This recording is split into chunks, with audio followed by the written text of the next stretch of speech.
Salut mon Saijin, comme je l'ai marqué dans le titre de ma vidéo, je te partage aujourd'hui mon expérience ne mangeant qu'une seule fois par jour et parfois en ne buvant que le soir. Quels sont les bénéfices que j'en tire après avoir pratiqué pendant plus de 3 ans. D'accord? Donc pour ceux qui me suivent depuis longtemps, vous savez de quoi je parle. Je pratique ce qu'on appelle en anglais la Warrior Diet, la diète du guerrier, qui consiste à ne manger qu'une seule fois par jour comme une espèce de récompense de tous les actions, les efforts qu'on a fournis dans la journée. Et du coup, le repas du soir est une espèce de récompense. Et je crois que, voilà, je ne connais pas du bout des doigts la pratique du ramadan. Donc, pour ceux qui sont musulmans ou ceux qui pratiquent le ramadan, je vous invite à compléter mon discours ou bien à le rectifier si besoin en fonction de ce que vous connaissez également de la pratique du ramadan. Mais il semblerait que il y a beaucoup de rapprochements entre ma vision des faits, ma vision des choses et notamment la pratique du ramadan. Déjà, j'ai pu remarquer quelque chose pour tous ceux qui jeûnent, qui feront également le jeûne intermittent, 16-8 ou bien plus encore. J'ai remarqué qu'on pense différemment. Qu'est-ce que vous en pensez déjà? Notre perception de la réalité change également. Et je crois que je me suis informé également dans plusieurs études scientifiques. Comme l'énergie n'est pas consacrée à la digestion, elle est consacrée du coup aux activités intellectuelles. Et c'est vrai qu'on ne perçoit pas les choses de la même manière. Déjà, avant de vous raconter les bénéfices, laissez-moi vous expliquer comment je fais pour supporter qu'un repas par jour et ne boire parfois que le soir. Alors, pour ceux qui me connaissent, je mets aussi beaucoup en avant des pré-workouts naturels comme par exemple le thé vert, le gingembre ou également le café. C'est vrai que j'en bois régulièrement, d'accord? Maintenant, c'est vrai que si je fais pas d'activité physique, il peut m'arriver que de boire que le soir. Ce n'est pas un conseil que je donne là, mais c'est moi en fait, je vous explique un peu ce qui s'est passé. Il y a quelques années, j'ai pratiqué le karaté Kyokushinkai à Paris. Et en fait, qu'on soit d'accord ou pas d'accord avec ce que le prof disait, moi, j'ai trouvé ça respectable. Il disait que, voilà, vous ne buvez que à la fin de la séance de sport, du karaté Kyokushinkai. Et parfois, le cours durait 1 heure et demie. Donc, au début, c'était un calvaire. Du coup, forcément, j'avais hyper soif, j'avais grave soif. Et puis, au fur et à mesure que je pratiquais le karaté Kyokushinkai pendant plus d'1 an, eh ben, mon corps s'est habitué. Encore une fois, je pense que le corps s'habitue à ce qu'on lui demande de vivre, en fait. Et c'est comme ça que depuis, je remercie ce professeur. Cependant, je conseille pas, c'est pas un conseil que je donne à la plupart de mes Saiyajins, hein. Buvez si vous avez soif, évidemment. Je vous explique comment j'arrive justement à supporter du coup le fait de pas boire beaucoup dans la journée non plus. Maintenant, si vous êtes sportif, évidemment, les conseils restent valables, hein. Faut boire entre 1,5 litre et 2 litres par jour. Je vous explique simplement mon point de vue, comment j'ai fait pour supporter, pour attendre que le soir pour boire. Il y a des valeurs également que j'applique, je crois, sans le savoir, comme la notion de l'empathie. Je crois que, il me semble, les musulmans, ceux qui pratiquent le ramadan, vous allez me confirmer dans la barre des commentaires ou bien rajouter ou bien rectifier ce que je dis.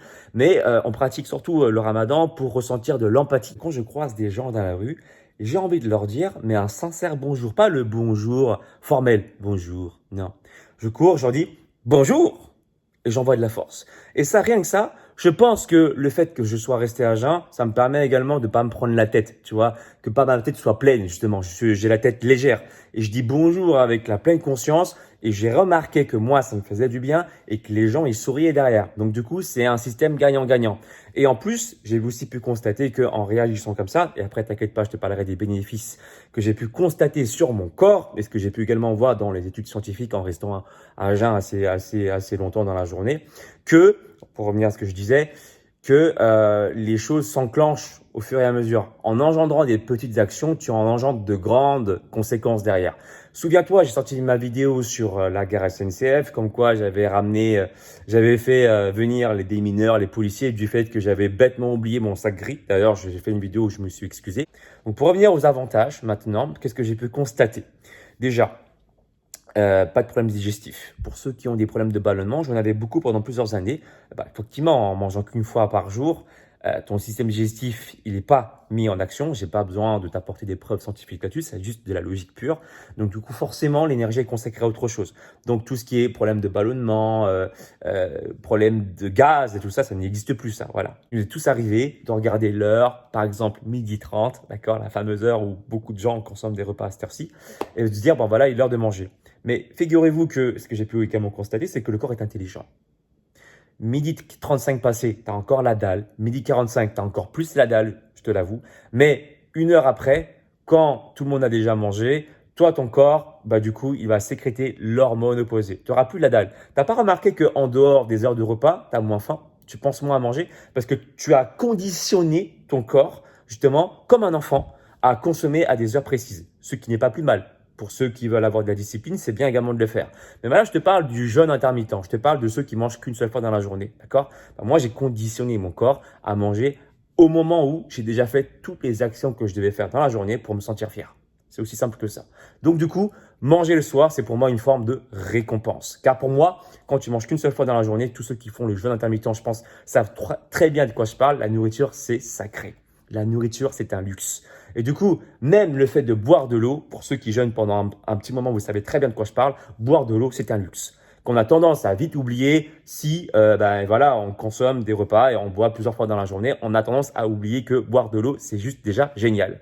Et du coup, pour pas te jeter sur la nourriture et faire n'importe quoi, avoir des problèmes digestifs, évidemment, il va falloir également apprendre à t'écouter. Et d'où l'importance d'avoir la valeur de la nourriture avant pour pouvoir consommer la bonne quantité. Quand tu sais que ce que tu manges, ne serait-ce qu'une miette d'aliment, c'est important pour toi et c'est un luxe, du coup, tu prends plus le temps d'apprécier l'aliment en bouche et prendre le temps de le mâcher et d'apprécier chaque bouchée comme étant une chance de pouvoir avaler quelque chose. N'oublie pas qu'à l'époque, pour pouvoir manger des choses, il fallait chasser. Alors, faut pas oublier non plus, pour tous ceux qui ont souffert pour nous, aujourd'hui, maintenant, on a un frigo et tout ça, donc du coup, c'est facile pour nous. Mais derrière, avant qu'on vive notre vie là, il y a beaucoup de gens derrière qui ont chassé, qui ont malheureusement péri, d'accord, pour nous, pour que aujourd'hui, on soit bien.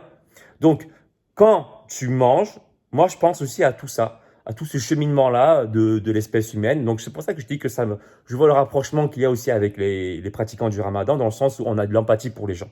J'aime beaucoup méditer et surtout aller dans la nature. Aller dans la nature, je sais pas pour toi, mais moi, ça m'apaise. T'as pas remarqué ça? Quand tu poses un pied dans la nature, tu commences à marcher en pleine conscience.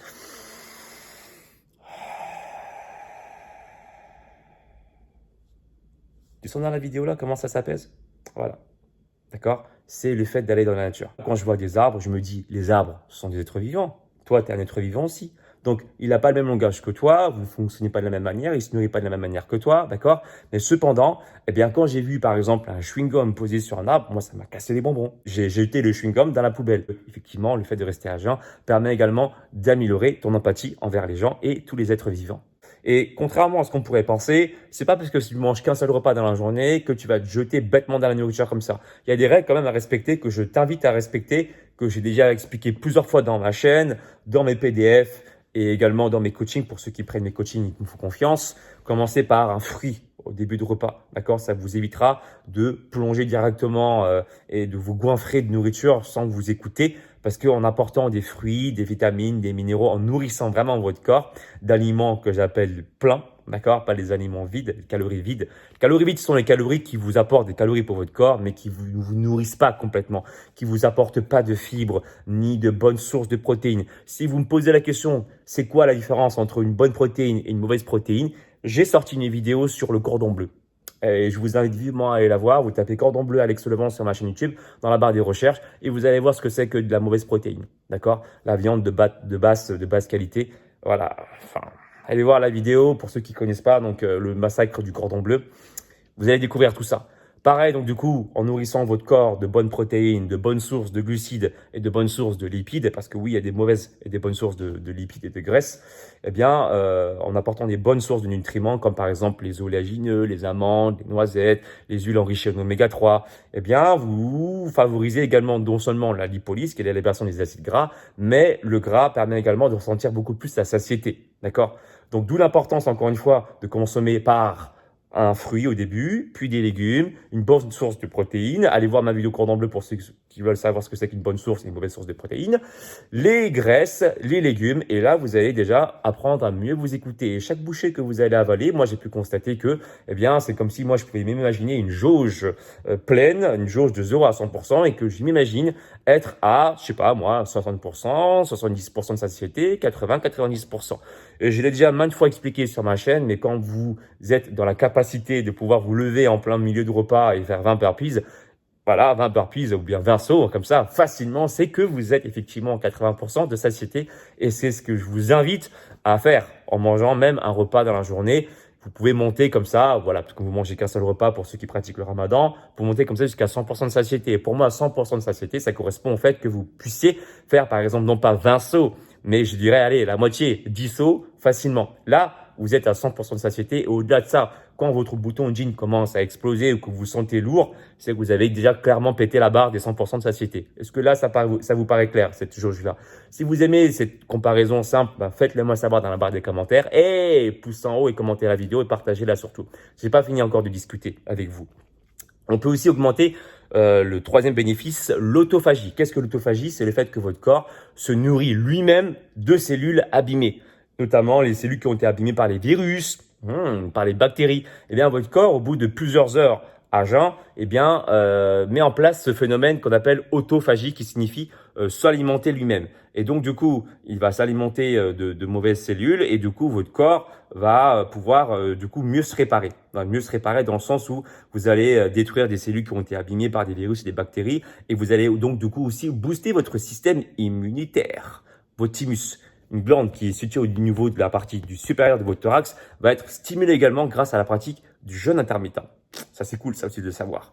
Aussi, un autre point qui est aussi important, c'est la créativité. Moi, j'ai sorti plus de 1300 vidéos sur ma chaîne et c'est pas pour rien parce que du coup, la plupart des vidéos que je vous sors, que je trouve les idées comme ça, là, qui me viennent en tête, parce qu'il faut les trouver les idées, hein, je les trouve quand j'ai la tête en l'air. C'est-à-dire quand je saute, quand je cours, j'ai la tête en l'air. Je saute quelque part, d'accord? Donc, j'ai la tête en l'air. Et bien, à ce moment-là, j'ai plus d'idées, de créativité, car l'énergie, encore une fois, scientifiquement, ça a été prouvé déjà, n'est pas consacrée à la digestion, mais plutôt aux activités intellectuelles. Et je dirais ensuite, le dernier bénéfice que je peux trouver, c'est que même si je suis asiatique, hein, il semblerait que je garde aussi, je fasse plus jeune que mon âge. Alors après, vous allez me dire, ouais, mais toi, t'es asiatique, Alex, et tout, ça compte pas. Oui, c'est vrai. Nous, les asiatiques, c'est vrai qu'on a tendance à faire plus jeune que notre âge. Mais cependant, j'ai quand même pu constater que en jeûnant, en mangeant qu'une seule fois dans la journée, j'ai beaucoup moins de douleur au niveau des articulations. Je suis en pleine forme.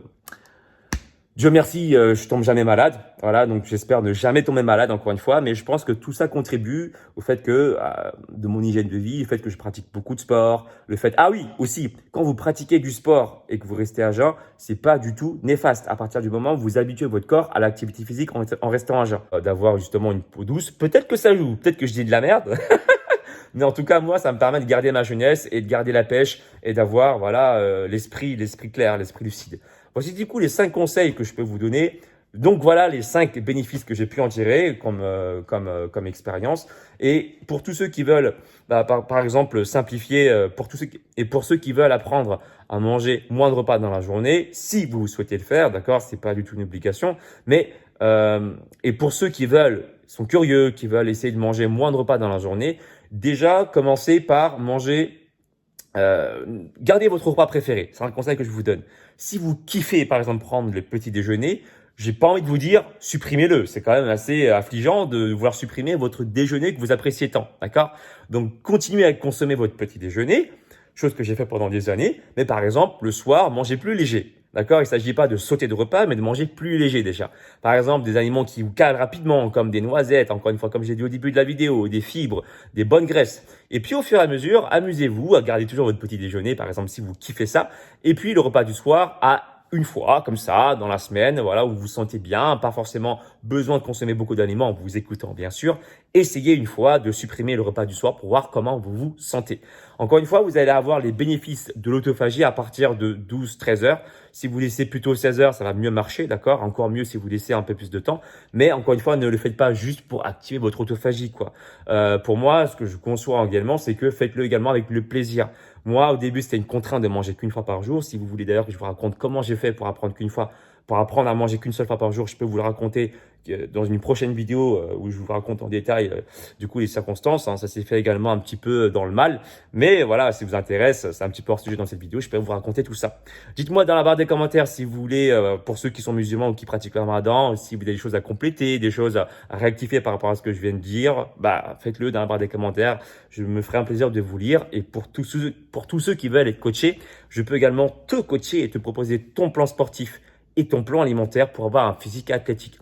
Non pas t'inciter et t'inviter à manger qu'un repas par jour, mais je vais respecter par aussi, bien sûr, ton quotidien, ce que tu aimes, ce que tu n'aimes pas, bien sûr. Voilà, je vais pas non plus te forcer à manger des choses que tu n'aimes pas. Ça se passe directement sur mon site alexlevent.com, coaching de 3 mois, où c'est moi qui réponds directement à tes questions par mail. Et d'ailleurs, pour ceux qui veulent se muscler de façon indépendante, j'ai aussi créé 2 PDF, si pas plus dans quelques semaines. PDF abdos visibles, PDF pectoraux visibles en 90 jours. Ça se passe également sur mon site alexlevent.com. Et n'oubliez pas que vous pouvez également vous entraîner n'importe où sans vous donner d'excuses en téléchargeant gratuitement mon application sur Google Store ou App Store, l'application Alex Levent. Pouce en haut, partagez la vidéo si elle vous a plu. Et si vous a inspiré, partagez-la à vos amis. Et je vous dis gratitude. Ciao, ciao.